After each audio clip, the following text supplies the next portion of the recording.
modern globalist crime syndicate and the financial oligarchy that operates and controls the illegal drug trade has its origins in the early 18th century via the British East India Company, or BEIC, one of the most evil entities to have ever left its mark on the world. The BEIC was the vehicle in which London trafficked drugs to China and around the world.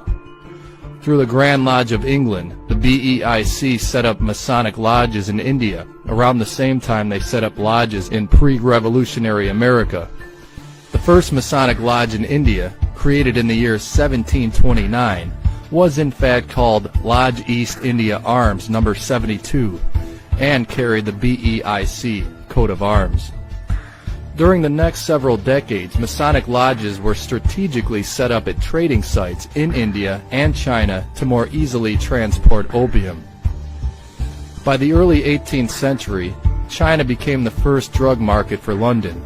The Chinese emperor, outraged that his population became doped-up buffoons after decades of opium addiction, attempted to eliminate the opium trade altogether, at first issuing out edicts and prohibitions, then even penalties of death by strangulation.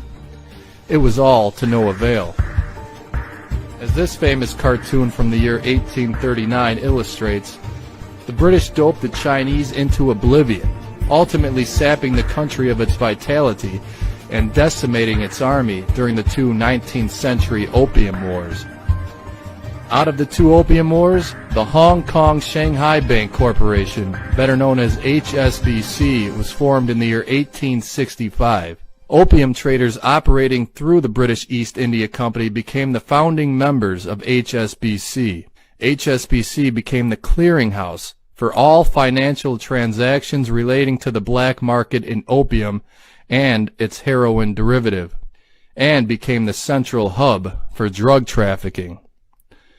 With the headquarters now located in London, the HSBC currently prints 75% of Hong Kong's currency.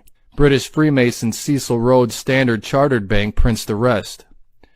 With the advent of HSBC, the British East India Company was no longer needed, as the bank became a more effective way of handling dirty money.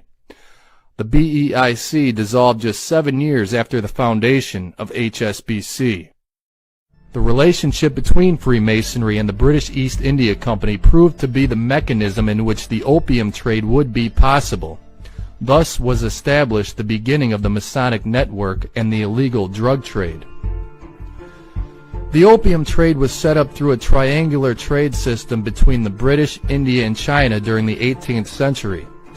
According to the Encyclopedia Britannica, Britain undertook the opium trade because of their chronic trade imbalance with China.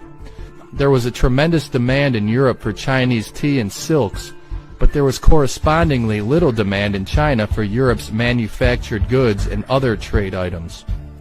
The opium trade, which created a steady demand among Chinese addicts imported by the West, solved this chronic trade imbalance. In India, farmers produced the largest opium crop in the world. There were 3 main British stations for trade in India: Bengal, Madras, and Bombay. At least one Masonic lodge was strategically positioned at each site. Lodge No. 222 was established in Bengal in 1740. A Madras lodge was established in 1752, as was the Provincial Grand Lodge of Madras. In 1758, Lodge No. 234 was established in Bombay. From the 18th century to the 19th century, the British Masonic network grew tenfold in India. During the 1750s, the British East India Company took full control over opium-growing districts in India. Journalist Simon Deschamps explains, quote, "Masonry became so entrenched in trading that provincial Masonic lodges eventually resorted to bills of exchange as a means to convey the members' fees to the Grand Lodge of England from 1772 onward. Bills of exchange were the traditional means of payment for most trading transactions." Unquote. So how did these Masonic networks function? According to Builders of Empire by Jessica Harlan Jacobs, Masons gave out Masonic certificates which worked much like a foreign passport, Thus, through his certificate, a Mason can effectively travel the Masonic network wherever a lodge exists. Writing in the year 1867 under the auspices of a Grand Masonic Lodge, one Mason arrogantly explains how the Masonic network works. Quote, "Not only do we know no north, no south, no east, and no west, but we know no government save our own. To every government save that of Masonry, and to each and all alike, we are foreigners. And this form of government is neither pontifical, autocratic, monarchical, republican, democratic, nor despotic. It is a government per se, and that government is Masonic. We are a nation of men only bound to each other by Masonic ties as citizens of the world. And that world is the world of Masonry. Brethren to each other all the world over, foreigners to all the world beside." British Masonic lodges were established in India well into the 19th century to further British trading ambitions. Eastern Star Lodge No. 95 was opened in 1802 in the interest of the Honorable East India Company's Navy. As Deschamps continues, "Soon the Masons in India became adept at channeling information back to the motherland, acting as news dispatchers." Deschamps continues, "The merchants of the East India Company could count on Masonic membership to facilitate their economic and social integration at home and in India, wherever their trading adventures took them." Unquote. Masonically controlled opium trading ventures would extend all the way to pre- and post-revolutionary America. Now recall that the British planted lodges in India at the same time the British planted lodges in America. America soon found itself wrapped in British East India Company's trading scheme. And here's how. The BEIC received tea, spices, and silks from China in return for fabrics manufactured from cotton grown on the southern plantations in the newly colonized Americas. As ships sailed on the return from China, they dropped anchor off the coast of Africa to board captured blacks who they would sell as slaves to work the cotton fields on the east coast of America. During the 19th century, the Chinese emperor had enough of the opium traffic to the point he confiscated and burned 20,000 chests of opium in the year 1830. The only way now for London to profit off of opium was to win the Rite through war. According to author John Daniel, quote, "In preparation for the war, the BEIC opened in 1839 its first Masonic lodge at Basra, present-day southern Iraq, to function as a center for Great Britain's intelligence operations under the guise of Pan-Islamism. Over the next 3 decades, intelligence lodges were established at every port where the BEIC landed.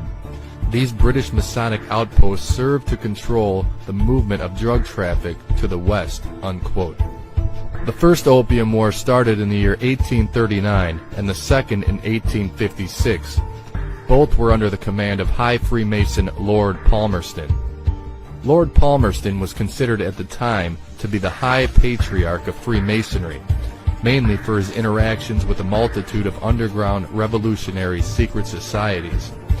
From the authors of Dope Inc., quote, "Palmerston's irregulars employed in illegal dope trafficking, assassinations, and fifth-column subversions against the United States in the period before and during the Civil War are the linear ancestors of what is now called organized crime. The Chinese Triads, the Order of Zion, and its American spin-off, the B'nai B'rith, Young Italy, whose Sicilian law enforcement arm became known as the Mafia, the Jesuit order based in decaying Habsburg Austria, Mikhail Bakunin's bomb-throwing anarchist gangs, and nearly every other inhabitant of Britain's political netherworld followed a chain of command that led through the Scottish Rite of Freemasonry directly to Lord Palmerston and his successors." Unquote. The legacy of British Freemasonic treachery against the Union survived intact, including the B'nai B'rith. Although the slave trade nominally was banned in the United States as a result of Lincoln's Emancipation Proclamation, a new form of slavery had already been launched by the British East India Company and its Scottish Rite directors, including the same Lord Palmerston who had played so pivotal a role in the secessionist insurrection.